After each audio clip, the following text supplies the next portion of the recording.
Ahoj všichni zahradníci. Dneska jsem si připravila, že budu natáčet video o tom, jak se stříhá latnatá hortenzie. Jak vidíte, je na kmínku, který jsem si sama udělala. Vlastně jsem si koupila, myslím, že to byla odrůda Polar Bear. A vystříhala jsem ty šlahouny a tohle je asi 4letá rostlina a udělala jsem si krásnou korunku. Nestříháme to tak brzo, takže už krásně vidíme i pupeny, kde začínají. A vlastně ten tvar bude do obloučku a ukážu vám, co vystříhat, co nechat, co vystřihnout možná později. Každopádně se řídíme podle toho, aby se třeba tady nám větvičky nekřižovaly, protože by to zamezilo potom vzduchu a prostoru a dalším věcem a byla by větší možnost nemocí. Takže tady už máme ten příklad udělaný, že krásně nad pupenem střihnem, jednou vám to můžu ukázat. A je jedno, jestli stříháte křížem nebo dorovna. Každý zahradník si to dělá podle sebe. Ale jak vidíte, třeba tahle větev nám jde moc blízko téhle a nemá dost místa, takže střihnem. Možná bych měla jiný úhel. Abych vzala i toto.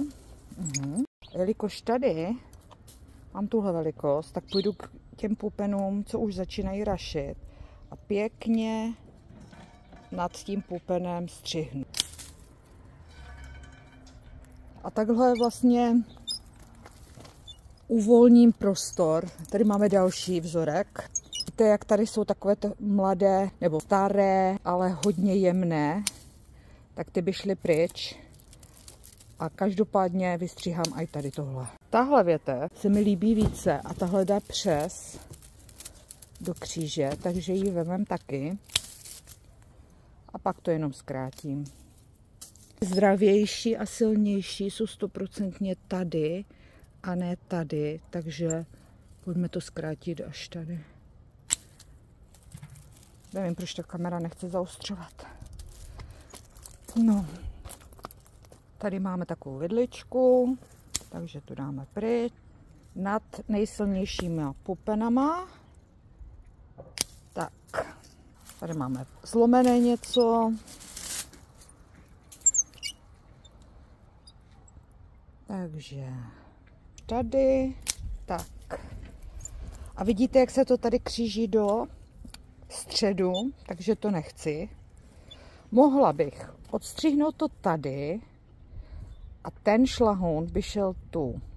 Ale podle všeho já to vemu tady.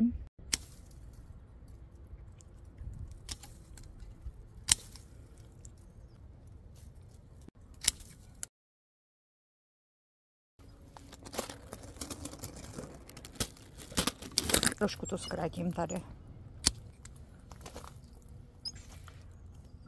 Pryč. Tady je zajímavá situace, kdy z tohohle se to točí a jde to tímhle směrem. Ale když si všimnete, tak tady vlastně nic není, co by zavazelo. Takže já ho nechám. Tady jich máme několik, což nechcem. Víte? Oni jsou moc blízko sebe. Takže to střihnu tady. Střihnu to tady. A vždycky se můžete vrátit a ten tvar celkové rostliny změnit. Ten je nějaký slabý. Ten by šel do centra, tak tam ne.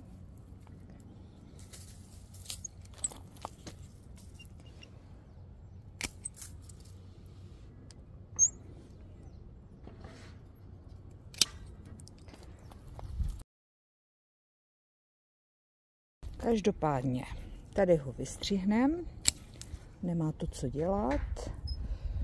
Vystřihneme i ten spodní tady. Ten se křižuje taky.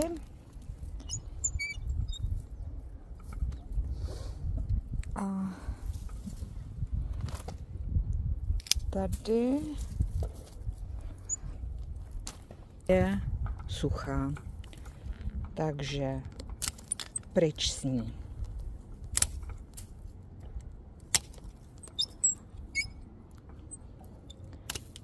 aby to mělo plno místa na to, aby vzduch.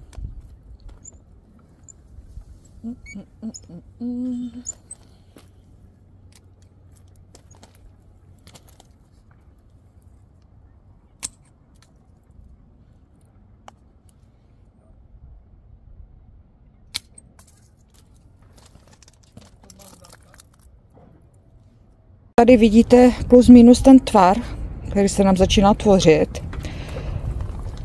Tady je to trošku delší, takže eventuálně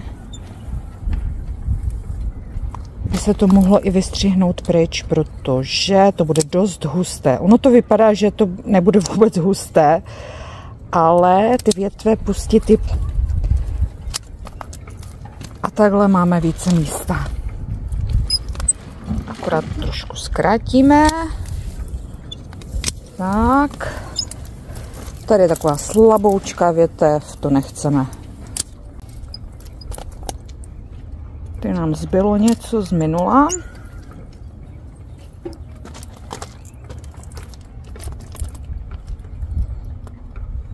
Takže asi tak nějak. Teoreticky by nebylo špatný nápad dát i pryč tady tuhle větev. Ale já asi počkám podle toho, jestli mi příští rok vypučí třeba tady jiná větev a pak se zbavím té spodnější.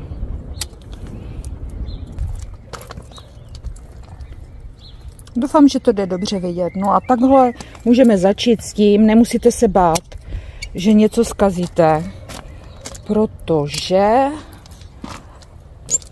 latnatá hortenzie vám to promine a příští rok znova budete mít tolik větviček, že nebudete vědět, co s tím. Akorát tady uvažuju, že celkem dost blízko jsou tyhle dvě, jo. A tady nemáme nic.